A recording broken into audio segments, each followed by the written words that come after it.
Aslida Isroilliklar bilan suhbatni 1 oy avval boshlagandim, lekin ma'lum bir sabablar tufayli kechikib ketdi. Lekin mana bugunga nasib ekan. Ba'zi Isroilliklar bilan suhbatdan keyin haqiqatan ham hayron qoldim. Shunday bir fikrim bor ediki, qilinayotgan ishlar, amalga oshirilayotgan ishlar tabiiyki bu Isroil davlati, Isroil siyosatining asosiy ishi, lekin qisman aholi baribir Isroil hokimiyatining ishlariga qarshi degan fikrda edim. Lekin bu fikrim ham qisman to'g'ri bo'lib chiqdi-yu, lekin ba'zi aholilar falastinliklarga qarshi amalga oshirilayotgan ishlarni, ya'ni qirg'in barotlarni shunchalik oqlashdiki va mamnuniyat bilan qabul qilishdi. Rostdan ham bundan haqiqatan ham hayron qoldim. Iloji boricha 100 ga yaqin insonga yozishga harakat qildim va yozdim ham.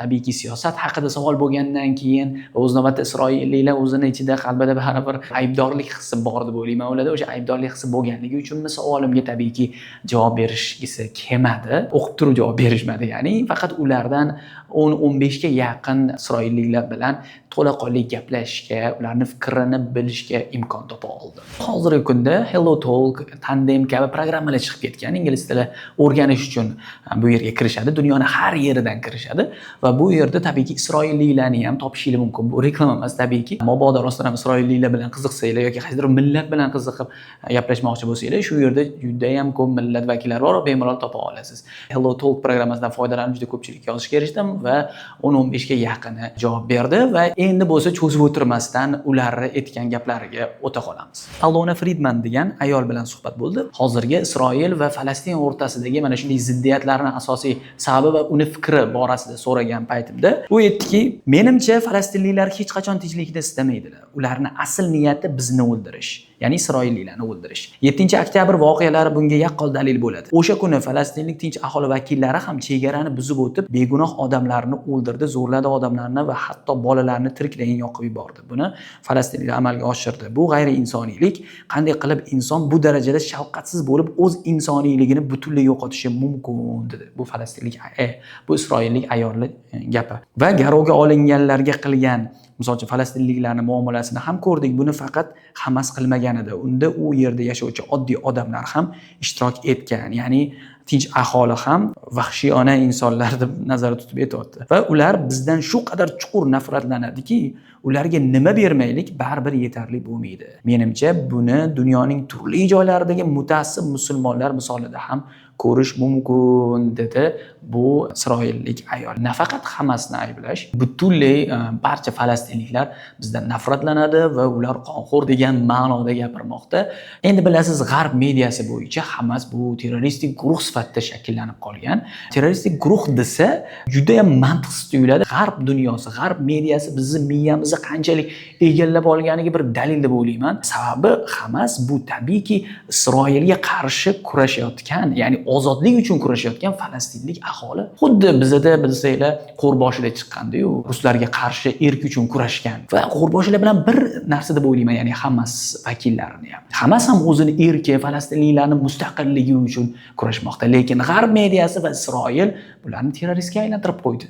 Aholini, o'zini erki uchun kurashayotgan aholini terroristga aylantirib qo'ydi. Livandagi Hizbullohni ham bular terroristik guruhga qo'shib qo'yishdi. Hizbullohni paydo bo'lishiga bitta qaraydigan bo'lsanglar, Isroil juda ham katta qirg'inlarni amalga oshirayotgandi Falastinda. Bir kunda 3,5 mingga yaqin Falastinni qirib yuborgandi. Tarixchilar aytadiki, 3,5 mingga yaqin falastinlik o'lgan va qon yomg'irday oqqan deydi. Va o'shandan keyin Isroil o'zini bosimini Livanga ham amalga oshirishni boshladi. Bosim kuchayib ketdi va Livan aholisi birlashib mana Hizbulloh tashkiloti bitta tuzib, ularga qarshilik ko'rsatdi. Xo'p, bundan keyin bu ayolga qizishmagan holda tabiiyki mana bu savollarni berdim. Nega falastinliklar sizlardan nafratlanadi? Men internetda o'qiganimga ko'ra, bu hududlar avvallari falastinliklarga tegishli bo'lgan, keyin esa bu yerga isroilliklar ko'chib kelgan. Shuning uchun falastinliklar ularni o'z vatanlariga kelib joylashganliklari uchun ham yomon ko'rishadi deb eshitdim. Shu rostmi deb so'radim. Bilasizmi, ularning ajdodlari, ya'ni falastinliklarning ajdodlari Holokaustdan keyin qaytib kelgan yahudiylarga bu yerlarni, ya'ni Falastin yerlarini sotishgan bir qismini demoqda. Bundan tashqari tarix ham bu yerlar yahudiylarga tegishli bo'lgan. Keyinchalik ular bu hududni tark etishga majbur qilingan. O'sha paytlarda bu yerda deyarli hech narsa yo'q edi. Mamlakat rivojlanmagan, ko'p joylari hatto botqoqlikdan iborat edi. Isroilliklar bu mamlakatni noldan barpo etib, uni muvaffaqiyatli davlatga aylantirdi. Albatta endi ular uni qaytarib olishni xohlashadi deb smaylik bilan jo'natdi. Tarix ham bu yerlar yahudiylarga tegishli edi, lekin hozirgi hozirgi isroilliklari aslida DNKsini surishtirish kerak. Ya'ni ular o'zi aslida yahudiylarmi degan ma'noda. Ana o'sha tarixan bu yerlar hududga ega bo'lgan yahudiylarni avlodlarimi ular degan asosiy savol turadi. Chunki ko'pchiliklar hozirgi isroilliklarni ashkenaziylarga taqiydilar. Ya'ni Yevropada yashagan german xalqiga taqiydilar.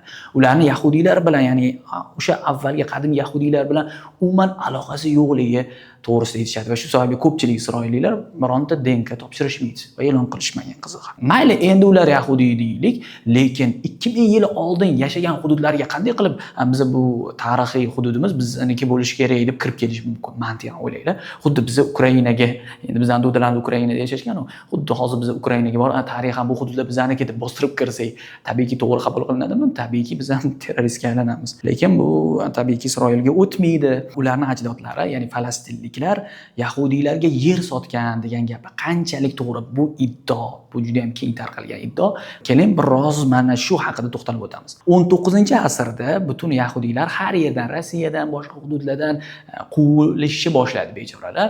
Shunda tabiiyki yahudiylar otasi deymizmi, ya'ni sionist otasi Herzl uchun ikkita variant bor edi yahudiylar uchun yashash uchun. Tabiiyki Quddus, chunki muqaddas joy, va ikkinchisi Argentina. Ko'p yahudiylar Quddusni xohlashdi, chunki bu va'da qilingan tuproqlar edi. Herzl Abdulhamidning oldiga bordi va so'radi, ya'ni bizga Quddusda joylashish uchun izn bering, yahudiylarga joylashish uchun izn bering.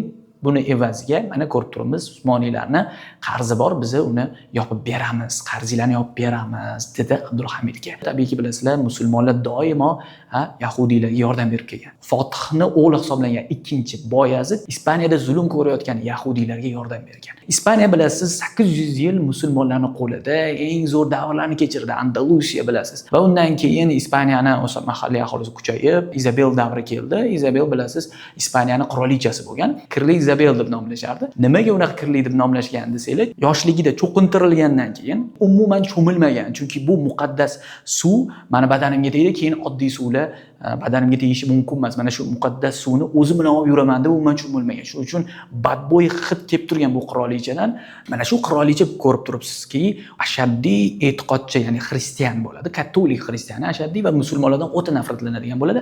Yahudiylardan ham nafratlanadigan bo'ladi. Yahudiylar va musulmonlarni qirib tashlagandi. Mana shu kirli Izabel. Hozir falastinlarni Isroil qirib tashlayapti-yu, xuddi shunaqa qirib tashlagandan keyin ikkinchi Boyazid, u davrda tabiiyki xalifa, Ispaniya sohillariga hujum qiladi va Ispaniya sohillaridagi ko'plab ispanlarni qirib tashlaydi. Bunga javoban qirib tashlaydi va qirib tashlagandan keyin u yerdagi musulmonlarga yordam berib o'zi bilan olib ketadi. Mana haqiqiy musulmonlarni himoya qiladigan rahbar, lider desak bo'ladi ikkinchi Boyazidda. Zulm ichida bo'lgan yahudiylarga hech kim yordam bergisi kelmayotgan bo'lgan. Aynan ikkinchi Boyazid aynan o'sha Ispaniyadagi bechora zulm ichida yashayotgan yahudiylarni olib, aynan Usmoniylarga olib keladi. Mana shunday yordamlar bergan yahudiylarga musulmonlar. Va qisman Herzl, ya'ni Abdulhamid ham menga yordam berib qoladimi deb so'raydi, lekin filmni bilasiz, Abdulhamid yo'qol, mal'un deb chiqarib yuboradi. Lekin aslida voqea unaqa bo'lmagan. Abdulhamid aytganki, o'zimizni qarzimizni o'zimiz yopamiz. Agar mabodo yopa olmay qoladigan bo'lsak ham, Iroqdagi hududlarni berishimiz mumkin. Ya'ni yahudiylar joylashishiga Iroqdagi hududni berishimiz mumkin. Lekin aslo Quddusdagi yerlar berilmaydi deb Abdulhamid javob bergan va Herzl shu bilan chiqib ketgan do'stlar. Bundan keyin bo'lsa Abdulhamid qarzini, ya'ni Usmoniylar o'z qarzini o'zligi yopgan. Agar yopmaganda Iroqdagi joyi berarmidi desanglar, balki Abdulhamid berardi, chunki Herzlga aytgan bu gaplarni. Agar berganda edi, hozir Isroil bilan Turkiya aniq qo'shni bo'lardi. Ya'ni kunimizda yo Turkiya qolardi yoki Isroil qolardi. Xullas, mana shu davrlarda Usmoniylar hukmdorligi ostidagi Quddusda, demak, yahudiylarga umuman izn berilmaydi kirish va nafaqat yer ham sotilish izn berilmaydi yahudiylarga. Birinchi jahon urushida tabiiyki musulmonlar, ya'ni Usmoniylar mag'lub bo'ladi va Quddus Usmoniylarning qo'lidan chiqib ketadi. Britaniya kirib keladi bu hududlarga. Quddus tabiiyki Buyuk Britaniyaning nazoratiga o'tadi. Yahudiylarga kirib yashash izni beriladi va yahudiylar kirib kelishga boshlaydi. Ba'zi aholi, o'sha yerdagi ba'zi aholi yerlarni sotadi. Lekin eng qizig'i, sotgan aholi bu falastinliklar bo'lmaydi. Ya'ni o'sha yerdagi livanlik, asosan livanlik katta oilalar o'z yerlarini yahudiylarga sotadi. Va bundan tashqari xristian oilalar ham yahudiylarga o'z yerlarini, ya'ni Quddusdagi yerlarini sotishadi. O'sha hududlardan 6%nigina yahudiylar sotib olgan. Qolganlarini zulm bilan egallashgan. 6%nigina sotib olishgan va sotganlar ham ko'rib turibsiz falastinliklar emas. Lekin tadqiqotlar natijasida roppa-rosa ikkitagina falastinlik oila sotganligi ma'lum. Yerlaringni sotgansizlar, joylaringni sotgansizlar degan gap yo'q, chunki ikkitagina falastinlik sotgan xolos. Tadqiqotlar shuni ko'rsatib turibdi. Va undan keyin bo'lsa, tabiiyki ba'zi arablar ham sotgan, nimadan? Majburlikdan. Ya'ni yahudiylardan qarz olgan. Qarz olgandan keyin to'la olmagandan keyin garov evaziga uy qo'yilgan va uyini yahudiylar olib qo'ygan va shu orqali sotganlar ham bo'lgan. Ya'ni bu yerda yahudiylarga yer sotgan degan iddao bu umuman ahmoqona. Ikkita falastinlik bu butun bir millat bo'la olmaydi tabiiyki. Hozirgi kunda ham G'azoda yer sotish, ya'ni yahudiylarga yer sotish taqiqlanadi. Yer sotgan insonga o'lim jazosi hukm qilingan. Hozirgi kunimizda ham ana o'sha hukm bor do'stlar. Xo'p, biz nega o'zi ko'p Falastinni gapiravuramiz? Nega Falastin asosan? Dunyoning hech bir yerida 2 oyda 16,5 mingga yaqin inson falastinlik o'lgan emas. Shu kunimizga qadar 70 mingga yaqin falastinlik o'ldi do'stlar. Ya'ni vafot etdi. Alloh rahmat qilsin. 80% kichik yoshdagilar, kichkina insonlar, ya'ni yoshlar qirilib ketyapti. Ya'ni tushunishinglar uchun aytaman, Ukrainada 500 ta bola o'ladigan bo'lsa, Falastinda 5000 ta bola qurbon bo'lmoqda. Va lekin dunyo bunga jim va bunga sherik. Nimaga sherik desanglar, chunki umuman qarshilik ko'rsatmayapti dunyo. Isroil davlati bo'lsa, bu terrorist ustiga qurilgan davlat, terroristik tashkilot ustiga qurilgan davlat. Isroil davlatini ilk asoschisiga qaranglar, bosh vaziri Ben-Gurion terrorchi bo'lgan. Isroilda 1948-yildan qurishdan oldin Irgun tashkiloti faoliyat yuritgan. Hozir Google'ga Irgun deb yozing, terroristik tashkilot deb keladi. Va undan keyin mana shu terroristik tashkilot keyin Isroil davlatini qurgan. Ya'ni dunyoyimizda terror ustiga qurilgan qaysi davlat desanglar, shubhasiz Isroil. Hozir Isroil davlati qurilmaganda edi, uni faqatgina shu terrorchi guruh sifatida esda qolardi xolos. Taxminan 2000-yillarda bir masjidga bir inson kiradi, masjiddagi musulmonlarni otib tashlaydi, ya'ni qirib tashlaydi. Va ana o'sha terrorchini mana shu Ben-Gurion portretga olib o'zini ofisini boshiga qo'yib qo'ygan. Agar hozir kunimizda Faysal ibn Abdulaziz kabi yetakchilar, ya'ni mana shunday rahbar liderlar bo'lganda edi, Falastinda bu qirg'inlarni 1% ham bo'lmasdi. Butun bozorga neft sotish taqiqlab qo'ygandi. Dunyo inqiroziga yuz tutgan va Isroil shu onda o'ziga kelib qolgan. Faysal ibn Abdulaziz Isroilni yo'q qilishga qasam ichgan edi. Agar hozirgi kunimizda shu ish amalga oshirilganda edi, Falastinda bironta bola ham qirilmas edi. Isroil yana o'ziga kelib qolardi. Hozir bo'lsa Isroil tabiiyki to'xtatib bo'lmayapti. Ya'ni aytmoqchi bo'lgani mana shunday buyuk rahbarlarni, buyuk rahnamolarni, Faysal ibn Abdulaziz kabi insonlarni o'rni juda ham katta do'stlar. Tabiiyki mana shunday buyuk insonlarni yetishtirish va tarbiyalash juda ham qiyin va biz mana shunday qiyin va mashaqqatli ishni o'z bo'ynimizga olganmiz. Ya'ni Chilonzordagi maktabimizda mana shunday insonlarni, mana shunday o'quvchilarni yetishtirishni maqsad qilganmiz do'stlar. Kelajakda kim katta muvaffaqiyat qozonadi deb o'ylaysizlar? Kelajakda kim tezroq ma'lumotga ega bo'ladigan bo'lsa va kim ko'proq o'qiydigan bo'lsa, ana o'sha inson menimcha katta muvaffaqiyatga erishadi. Shu sababli ham aynan biz mana shu Chilonzordagi maktabimizda kitob odatini shakllantirish va kitobni 2 barobar tez o'qish dasturini yo'lga qo'yganmiz. Ya'ni farzandingiz bu dastur orqali kitobni 2 barobar tezroq tugatasiz. Ya'ni haftada hattoki 2 ta kitob tugatish imkoniyatiga ham ega bo'lishi mumkin. Va eng muhimi bo'lsa, darsliklarni 2 barobar tezroq o'zlashtirish imkoniyatini ham o'zida hosil qila oladi. Bundan tashqari farzandlari tarbiyasiga alohida urg'u beramiz. Ya'ni nima jihatdan deydigan bo'lsanglar, kunlik o'quvchilarni fazilatli axloqlari, tarbiyasi doimiy ustozlar tomonidan nazorat qilinadi va kundalik orqali, xuddi maktabda kundalik bo'lardi-yu, xuddi shunday tarbiyaga oid kundalik bo'ladi va tarbiyasi baholab boriladi bolalar. Va bu orqali tabiiyki bolalarda mana shunday go'zal axloqni shakllantirishni maqsad qilganmiz. Xo'p, bu yilgi natijalarimizga keladigan bo'lsak, bu yilda o'zida 79 nafar o'quvchilarimiz xalqaro va milliy sertifikat sohibiga aylanishdi. Orqada turgan rasmlarda ko'rib turibsiz. Va bundan tashqari bo'lsa, 54 nafar o'quvchimiz xalqaro va milliy olimpiadalarda qatnashib, nufuzli o'rinlarni qayd qilishdi. Ozarbayjondagi o'tkazilgan xalqaro olimpiadada bir o'quvchimiz borib, Ozarbayjonda matematikadan super oliy o'rinni qo'lga kiritdi. Indoneziyada ishtirok etgan o'quvchimiz bo'lsa, jamoaviy bahslarda 1-chi, yakka bahslarda esa 4-o'rinni ingliz tilidan qayd qildi do'stlar. Bundan tashqari bo'lsa, 7 ta o'quvchimiz bo'lsa, Amerika yo'llanmasini qo'lga kiritdi olimpiadalarda. va 6 o'quvchimiz bo'lsa Yaponiyada o'tkaziladigan xalqaro olimpiadada yo'llanmaga erishdi do'stlar. Bundan tashqari Turkiyaning nufuzli maktabi bilan ham hamkorligimiz bor va bu hamkorlik natijasida o'tgan yili o'quvchilarimiz bir hafta davomida ta'lim sayohatida, ya'ni Turkiyaga borib o'qib kelishdi va bundan tashqari bo'lsa angliyalik ustozlardan onlayn ta'lim olish imkoniyati bor bu hamkorlik natijasida va chet el universitetlariga grant yutish imkoniyati tabiiyki do'stlar. Maktab kollejining bosh ofisiga yetib keldik. Merhabalar hocam. Merhabalar, hoş geldiniz. İyiyiz, teşekkür ederiz. Siz nasılsınız? İyi, Buyurun. teşekkür. Evet, burası bizim genel merkez ofisimiz. Baş ofis, Mektebim Koleji'nin sizin deyimizde baş ofisi. Oldimda Maktabim kollejini bosh direktori Farhod Arkin o'tiribdilar. Ba'zi savollarimiz bor. Bugun aynan ular bilan ozgina intervyu qilib olamiz, kichkinagina intervyu. Maktabim kolleji haqida nimalar olishimiz mumkin, ana shu haqida bugun gaplashamiz. Ya'ni Maktabim kolleji bilasiz 51 ta kampusga ega, butun Turkiyaga tarqalgan va ana shu bosh ofis orqali 51 ta kampus boshqariladi.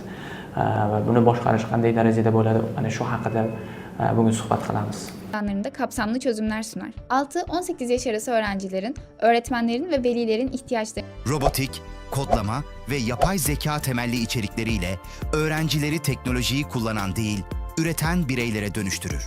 Öğrencinin ihtiyaçları okul saatleriyle sınırlı değilken siz de eğitiminizi Kunduz'la 7/24 ve sınırsız hale getirin. Xullas kalom aytadigan bo'lsam gaplar ko'p, lekin to'liqroq ma'lumot olish istagida bo'ladigan bo'lsanglar, mana bu raqamlarga murojaat qilsanglar bo'ladi yoki bo'lmasa video tagida havola qoldiraman, o'sha yerdan ro'yxatdan o'tib qo'ying va maktabimizga, Chilonzordagi maktabimizga tashrif buyuring. Xo'p, endi Isroilliklar mavzusiga qaytadigan bo'lsak do'stlar. Isroilliklar bilan gaplashgan paytimda xullas juda ham ko'pchiligini fikri bo'yicha shuki, tabiiyki Isroilliklar bu yerlarga, ya'ni hozirgi tuproqlarga haqli ularniki. Ular xuddi shu fikrda va barchasi bunda ham fikr. Misol ma'qullasa ba'zilari tabiiyki qarshi chiqmoqda. Endi bizga aytishi bo'yicha shunaqa, o'zi aslida qarshimi yoki yo'qmi, tabiiyki buni bilish qiyin. Lekin tabiiyki ularni ko'pchiligida baribir sezilib turibdi aybdorlik hissi.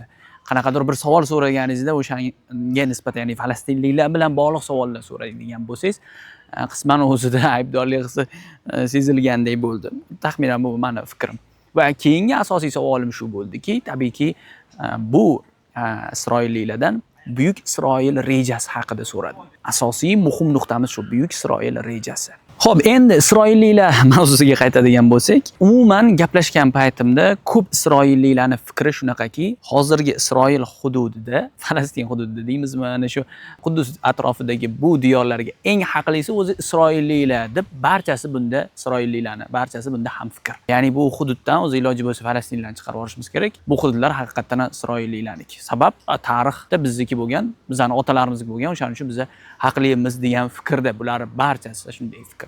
Bularning fikrini tabiiyki menimcha o'zgartirishga iloji yo'q, qiyin narsa. Lekin ba'zilari hozirgi Isroil siyosatiga nisbatan qarshi tuyulmoqda. Chunki mana shunday e'tirozlarni bildirdi. Ya'ni ba'zi siyosatlarga biz qarshimiz degan fikrni bildirdi. Endi aytishlari bo'yicha shunaqa, lekin ichida rostdan ham qarshimi yoki yo'qmi bilmadim. Lekin baribir ko'pchiligi hozirgi Isroil siyosatini ma'qullamoqda. Ya'ni ko'p isroilliklar hozirgi Falastindagi Isroillik qirg'inlarini qisman ma'qullamoqda. Bu haqiqatan ham juda ham achinarli holat. Ilk boshdagi fikrim 50% aholi baribir hozirgi Isroil siyosatiga nisbatan qarshi bo'lsa kerak degan fikrda edim, lekin ko'rinib turibdiki, menimcha bu 50% tashkil qilmaydi, balki tashkil qilsa 20-10% Isroilliklar faqatgina bu hozirgi siyosatga qarshi. Taxminim bo'yicha shunday. Keyingi savolim nima bo'ldi desanglar, ko'p Isroilliklardan bu savolni ham so'rab chiqdim. Buyuk Isroil rejasi haqida. Bunga ishonasizmi yoki yo'qmi degan fikrni, ya'ni savolni so'radim. Buyuk Isroil rejasi nima deydigan bo'lsanglar, hozirgi Nil daryosidan, ya'ni qisman Misr tarafdan to Iroq hududlarigacha, ya'ni Frot daryosigacha bo'lgan hududlar, yuqori qism, ya'ni shimoliy qism Turkiyani, janubiy qismlari ham kirib ketadi, past bo'lsa Makka va Madinagacha boradigan hududlar Isroilli hududi bo'lish kerak. Bu Ibrohim alayhissalomga berilgan, hozirgi kunda ham bu hududlar aynan Isroilga tegishli bo'lish kerak degan iddao va bu buyuk Isroil rejasiga ko'ra mana shu hududlarni aynan Isroil qo'lga kiritish kerak degan umumiy reja, buyuk Isroil rejasi. Bu juda ham katta hududlarni tashkil qiladi. Ya'ni butun hozirgi musulmonlarni deyarli 80% yashaydigan hududlarni nazarda tutilgan hudud haqiqatdan ham dahshatli holat. Ba'zilar aytadiki, buyuk Isroil rejasi bu shunchaki fitna nazariyasi. Bu aslida yo'q. Bunday fikr mavjud emas. Faqatgina fitna nazariyasi xolos degan iddaoni ilgari surishdi va ko'p isroiliylardan so'ragan paytimda yo'q bunaqa narsani bilmaymiz dedi. Ba'zilari esa yo'q bu shunchaki fitna nazariyasi bo'lishi mumkin emas, bu amalda yo'q narsa, faqatgina fikr degan iddaoni ilgari surishdi. Lekin bu shunchaki oddiy fikrga o'xshamayapti. Bitta misol, hozirgi Isroil armiyasini kiyimiga nazar tashlaydigan bo'lsanglar, ana shu armiyadagi askarlarni kiyimini mana shu bilak qismida aynan buyuk Isroil rejasi xaritasi ko'rsatib qo'yilgan do'stlar. Misr hududlaridan Iroq hududlarigacha tepadagi Turkiya to Saudiyaga qadar cho'zilgan xaritasi bor. Aynan bilaklarida mana shu qismlarida joylashtirib qo'yilgan. Ya'ni ularni maqsadi, ya'ni armiyani maqsadi shunga ega bo'lish, shuni ham ko'rsatib turibdi. Hattoki Isroilni bayrog'ida ham shu narsa aks etadi. Ya'ni bilasiz pastga bitta ko'k chiziq, tepada ko'k chiziq. Ya'ni bu pastdagi Nil daryosi, tepasidagi bo'lsa Firot daryosini bildiradi. Mana shu hududlar, va'da qilingan tuproqlar bizaniki bo'lish kerak degan narsani ilgari suradi. Va bu buyuk Isroil rejasi qayerdan kelib chiqqan desanglar, bu narsa Newton bilan bog'liq. Siz o'ylab yurishingiz mumkin, Newton bu fizikchi, yer tortish qonunini o'ylab topgan, daho deb o'ylab yurgan bo'lishinglar mumkin, lekin Newton o'z navbatda o'ta kuchli ilohiyatchi bo'lgan, ya'ni o'ta dindor inson bo'lgan. Ba'zilar hozir ateistga chiqarib qo'yishdi, lekin aslida Newton o'ta dindor inson bo'lgan va dindorligi tufayli ham Newton Bibliyani juda ham ko'p o'qigan. Uni fikri bo'yicha Bibliyani ko'p o'qishlik orqali Xudoni Bibliyaga yashirgan sirrini o'ylab topaman, nima bo'lsa ham topaman mana shu sirni deb qilgan va juda ham ko'p tadqiqot amalga oshirgan. Ya'ni Bibliyani juda ham ko'p o'qib, alohida bir kitob yozgan. Kitobning nomi bo'lsa Observations upon the Prophecies of Daniel va bunda aynan Bibliyada o'qigan Xudoni siri, bu dunyodagi aynan Xudoni siri, ya'ni Bibliyada yashirilgan sirni, ya'ni Bibliyadagi butun izlanishlarini aynan mana shu kitobga tushirgan. Va bu kitobdagi Newtonning fikri bo'yicha, Newton xristian inson, Xudo Bibliyani ichida Iso alayhissalomni qaytarishligini zikr qilgan. Iso Masih qaytishi uchun quyidagi ishlar amalga oshishi kerak. Isroil millati qaytadan birlashishi kerak. Va'da qilingan tuproqlar, ya'ni Qudus atrofida yana Isroil davlati qayta tuzilishi kerak. Bundan keyin bo'lsa Isroil millati, yahudiylar o'ta kuchli bo'lishi kerak. Ana shu muqaddas tuproqlarda Sulaymon ibodatxonasi qayta qurilishi kerak va Armagedon urushi bo'ladi va undan keyin bo'lsa Iso Masih tushadi degan fikrni Newton o'zining kitobida ilk ilgari surgan inson hisoblanadi. Masonlikka o'xshagan sirli jamiyatning ilk asoschilaridan biri ham aynan Newton hisoblanadi va bu sirli jamiyatlar ham aynan mana shu narsani maqsad qilgan, ya'ni Iso alayhissalomni tezroq qaytarish va bu uchun aynan Isroil millatini, ya'ni yahudiylar yanada qaytib kelish kerak muqaddas tuproqlarda va mana shunday yahudiylarga qarshi butun dunyo qarshi chiqish kerak. Mana shu voqealar bo'lgandagina Iso Masih qaytadi degan narsani, fikrni Newton o'ylab topgan. Qayerdan o'ylab topgan desanglar, ana shu Bibliyani o'qishi natijasida va tadqiqot qilishi natijasida mana Xudoning xohishi mana bunday, Xudoning irodasi mana shunday, biz mana shu narsani bajarsak, shunda Iso qaytib keladi degan fikrni Newton ilgari surgan va buni masonlik orqali yanada kengayib ketgan. Bilasizlar, maxfiy sirli jamiyatlarni ham asosiy ishi misol uchun ko'proq mana shunday fahsh, yovuzlikka yoyish bo'ladi. 19-asrda materializm g'oyasi juda ham keng yoyilib ketdi. Materializm degani dunyoviylik o'ta yoyilib ketgan. Insonlarga qaraydigan bo'lsanglar, o'tmishdagi kinolar orqalimi, boshqa nazar bilan, ya'ni tarix o'qish orqalimi juda ham ko'p insonlar o'ta diniy bo'lgan. Ibodatgo'y insonlar bo'lishgan. Xristian bo'lsa ham, musulmon bo'lsa ham juda ham ibodatgo'y bo'lgan, lekin hozirda insonlar o'ta o'zgarib ketdi, ya'ni o'ta dunyoviylashib ketdi. Sababi nimaga desanglar, chunki 19-asrda John Locke, David Hume, Jeremy Bentham, Karl Marx, Darwin kabi olimlar chiqdi va bular materializmni yoqlab chiqdi, ya'ni o'ta dunyoviylikni. Karl Marx, Darwinni bilasizlar, Xudo yo'q deb chiqdi. Misol uchun Karl Marx rostdan xudosiz edi. Bular doimo dunyoviylikka targ'ib chiqdi.